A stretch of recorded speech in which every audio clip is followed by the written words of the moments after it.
तो आज हम बात करेंगे फॉलिकुलर स्टडी अल्ट्रासाउंड। ये टेस्ट कराया जाता है तब जब आप काफी टाइम से प्रेगनेंसी के लिए ट्राई कर रहे हो और फिर भी प्रेगनेंसी नहीं हो रही है, जिसमें आपका बच्चा अपना घर बना के रहता है, उसकी जो थिकनेस है वो बराबर है कि नहीं। ऐसा देखा गया है कि अगर इसकी थिकनेस 7 mm से कम होती है तो प्रेगनेंसी के चांसेस बहुत कम हो जाते हैं।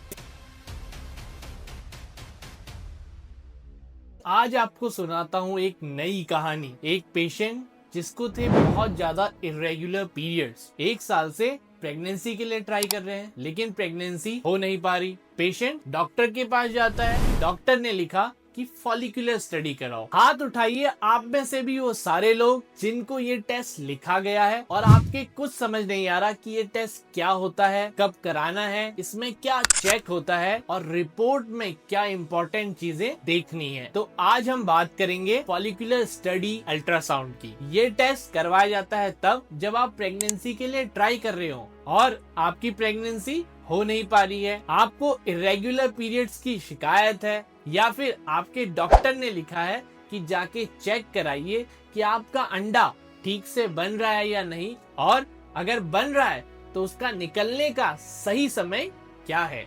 इस फॉलिकुलर स्टडी की जांच में सबसे बेस्ट रहती है इंटरनल जांच, जिसे हम बोलते हैं ट्रांस वजाइनल अल्ट्रासाउंड।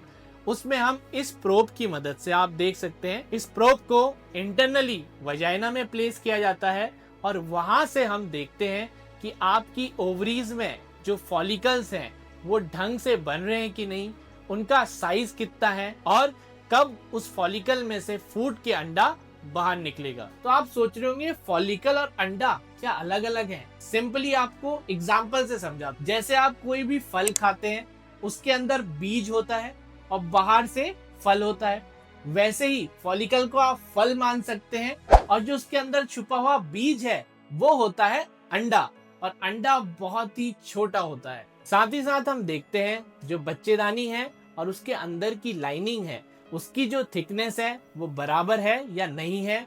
उसके साथ साथ हम उसमें ब्लड फ्लो भी चेक करते हैं।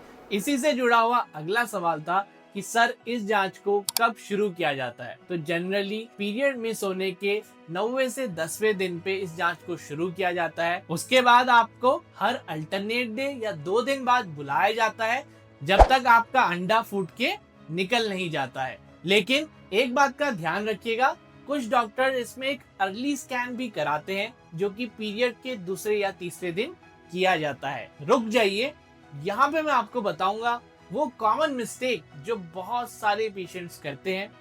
वो इस जांच में सिर्फ एक स्कैन कराते हैं और उन्हें लगता है कि काम हो गया। देखिए, ऐसा बिल्कुल भी मत करिए। जैसे कि मैंने आपको बताया था, इस पूरी जांच में लगभग 3 से 4 स्कैन तो मिनिमम होते ही होते हैं, क्योंकि हम देखते हैं कि आपका फॉलिकल किस तरीके से ग्रो हो रहा है और कब वो फट के निकलता है। अगर इस जांच में आप सिर्फ एक ही विजिट करते हैं तो वो एक इनकम्प्लीट पिक्चर बताता है। इसलिए हमेशा जब भी आप डॉक्टर के पास जाएं, उनसे कंफर्म कर लीजिए कि आपको दूसरे विजिट में कब आना है। अब आते हैं असली बात पे, इस कहानी का इम्पोर्टेंट चैप्टर कि रिपोर्ट में आपको किन चीजों पे ध्यान देना है।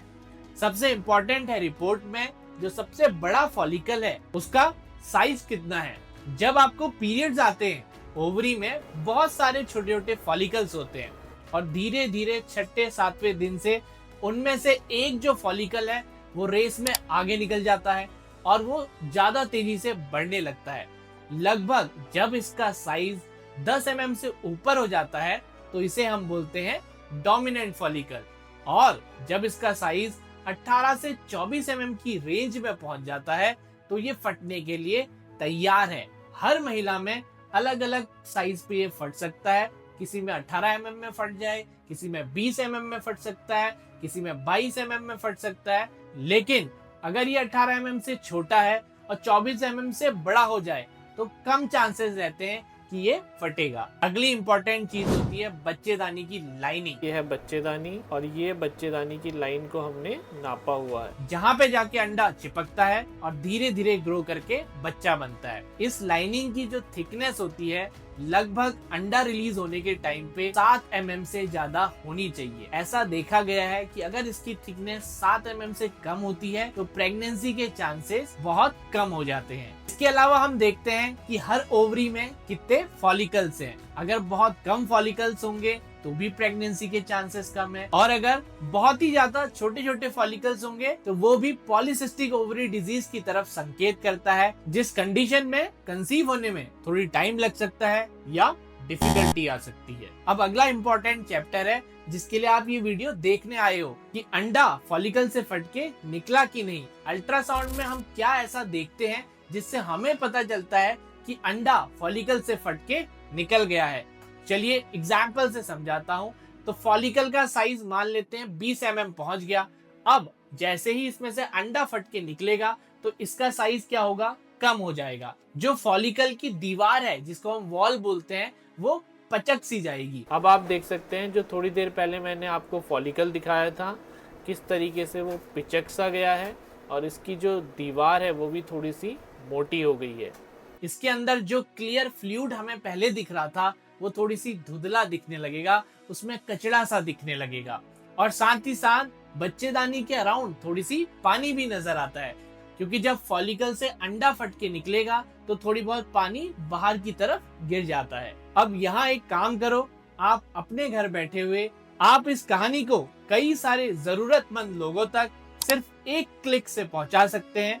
तो क्लिक करिए शेयर बटन पे, ताकि आपकी तरह कई सारे ऐसे लोग होंगे जो इस कहानी से, इस स्टडी के बारे में डिटेल में जान पाएंगे। लेकिन अभी तक तो मैंने कहानी में आपको बताया कि कैसे अंडा फट के फॉलिकल से निकलता है और उसे अल्ट्रासाउंड में हम देखते हैं। अब बारी है उस कंडीशन की जिसमें आपका फॉलिकल तो बड़ा होता है लेकिन उसमें से फट के अंडा नहीं निकलता, मतलब बीज फल के अंदर ही रह गया, बाहर नहीं निकला। इस कंडीशन में अगर आप ब्लड टेस्ट करेंगे वो भी ठीक आएंगे।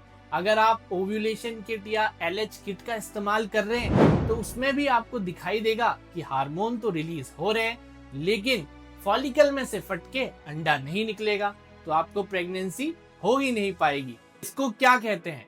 इसको कहते हैं ल्यूटिनाइज्ड अनरप्चर्ड फॉलिकल सिंड्रोम, यानी कि आपका फॉलिकल सीधे सिस्ट बन जाता है, उसमें से अंडा रिलीज नहीं होता। अब आपके मन में सवाल आ रहा होगा कि इसका सॉल्यूशन क्या है? तो इसका सॉल्यूशन है फॉलिकुलर मॉनिटरिंग, क्योंकि जो आपका ब्लड टेस्ट है या फिर जो ओव्यूलेशन किट है उसमें तो ये पकड़ में आएगा नहीं, ये पकड़ में आता है सिर्फ अल्ट्रासाउंड से।